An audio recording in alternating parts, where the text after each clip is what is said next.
que hay un pinzamiento subacromial, se mira una zona, o sea, uno ahí mismo en su mente da que hay una ruptura de manguito y esto es una de las causas que ha producido la artrosis. Y en la otra radiografía, pues, sin reparar manguitos, sin cirugía, que esos cambios me cuesta mucho creer, igual que las alineaciones que hay en la rodilla, ¿no? Espero que lo que esté hablando pues tenga mucho futuro porque es un beneficio, pero no puedo digerirlo aún. Sí, mira, te cuento, el trabajo lo empecé haciendo en el año 2000, precisamente cansado de tratar siempre de enfocar a mis pacientes hacia el reemplazo articular nada más. Era frustrante ver que no había más soluciones. Y en el año 2000 conocí el concepto de la homotoxicología y me dediqué a leer y estudiar. Y a los primeros pacientes no creía que pudiera regenerar, entonces les hice artroscopia, en los cuales traté la parte del daño meniscal. En algunos tenían alguna aplicación vial sintomática, algunos tenían ligamento cruzado anterior dañado, ya pacientes de tercera edad que, como te digo, había que buscarles alguna alternativa. Empecé a aplicarles medicamentos intraarticulares de la homotoxicología, acompañados de una rehabilitación física a esos pacientes que esas deformidades en varo o en valgo tienen mucho que ver con todas las alteraciones osteomusculoarticulares. Los dolores residuales tienen mucho que ver con la inflamación de las bursas, es decir, las grasas que están alrededor de la articulación. Como les mostraba, la bursa anserina es un gran sitio de inflamación y estas bursas terminan siendo focos linfoides terciarios. Recordemos que el organismo tiene un foco linfoide primario que es, órgano linfoide primario que es el timo y la médula ósea, y la médula ósea está dentro del hueso. Y es allí donde viene todo el estímulo de regeneración de células madre, de aquí es donde salen las células madre. Me piden tiempo. Si no, nos quedamos en uno solo. Entonces, si le damos al organismo la posibilidad de autorregenerar su información genética, el organismo va a responder porque tiene la capacidad interior de sanación del propio organismo. Lo que pasa es que la mayoría de medicamentos que le damos al paciente lo llevan a que se suprima esa información inflamatoria de regeneración y persista la información inflamatoria de destrucción, llevando a que nuestro organismo no se reconstruya porque lo confundimos. 5 años de seguimiento demostraron que los pacientes habían mejorado. En este momento tengo pacientes ya 10 años en rodilla. En el caso de hombro específicamente, ante mi propia incredulidad, le dije yo al paciente, mira, no tengo experiencia. El paciente dijo, doctor, le firmo consentimiento informado y haga lo que usted está aplicando en cadera, aplíquemelo en rodilla, aplíquemelo en el hombro. Y para sorpresa mía y en mi propia incredulidad, el paciente empezó a mejorar y su proceso de rehabilitación permanente y su deseo de recuperarse también influyó muchísimo. Y 2 años después tenemos esa regeneración de la articulación como les mostré en las radiografías. Perdón, aquí Alfredo quiere una interpelación. Sí, no, yo me voy a poner a tono con el doctor Estrada, un poquito más corto, pero evidentemente en las guías, de acuerdo con lo que decía el doctor desde el Perú, ese enfoque holístico de la osteoartritis tiene buen respaldo. Quiero decir, ese cambio de hábitos, ejercicio, pérdida de peso, ese enfoque holístico de la osteoartritis tiene aún más soporte que el uso de estos suplementos alimenticios. A los colegas del panel, vengo de Venezuela. Es frecuente ver pacientes que tengan artrosis primaria, bien sea grado 1, grado 3, el uso de indicaciones de glucosamina más condroitin, viscosuplementación y AINES. ¿Usted tiene alguna experiencia? ¿Cuál es tu opinión sobre eso? Si quiere empiezo, doctor Navas. Como decía, no hay indicación para iniciar tratamientos con glucosamina o condroitin.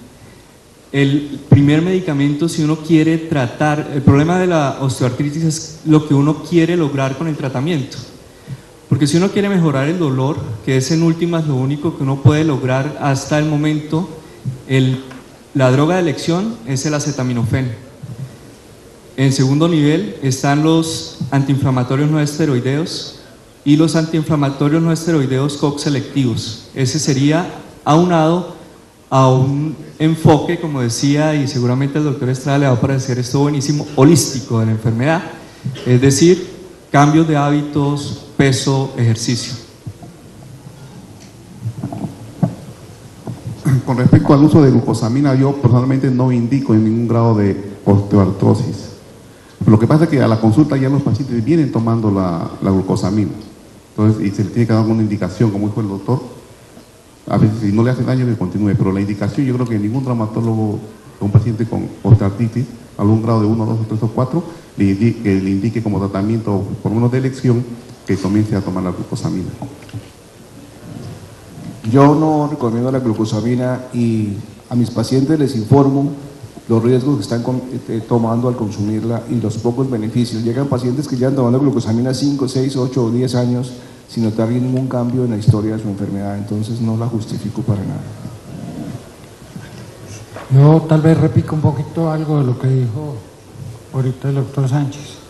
Creo que hay evidencia contundente en que algunos cambios de hábito producen mejoría en los síntomas de la enfermedad, casi que en cualquiera de los grados. Obviamente en grados muy avanzados impactan mucho menos. Y creo que todos los estudios muestran que uno debe hacer lo posible por manejar la osteoartritis con esos cambios y sin nada más. Ayudas externas, calzado apropiado, reducir peso, mantener la movilidad, etcétera, etcétera. Entonces, cuando uno va a tratar una osteoartritis, creo que ese es el camino que hay que empezar. Desafortunadamente no se puede quedar uno ahí porque la enfermedad avanza y avanza porque no tenemos cómo pararla. Y ciertamente la glucosamina tampoco la para, o por lo menos no ha demostrado poderla parar. Algo parecido pasa con el ácido hialurónico. Yo no logré encontrar evidencia que muestre que eso realmente modifica el curso de la enfermedad.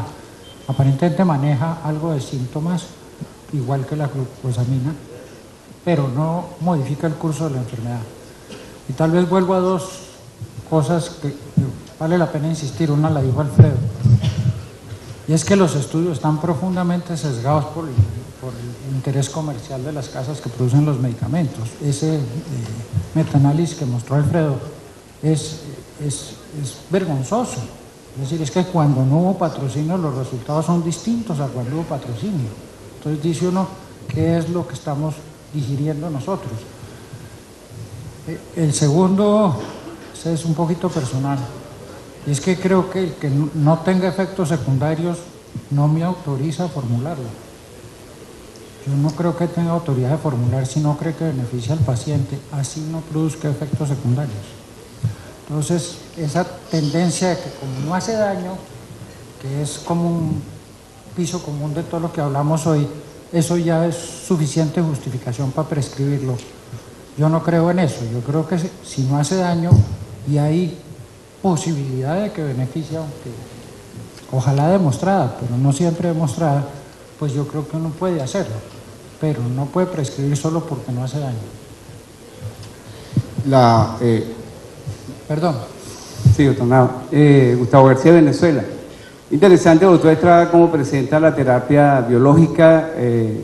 Necesitamos, y disculpe el escepticismo de este lado, todos aquí somos científicos, hemos visto artrosis cómo terminan en cirugía. Quizás de los países donde hay un sistema de nutrición controlado, Alemania por lo menos, de todos modos terminan en osteoartrosis, se hacen reemplazos.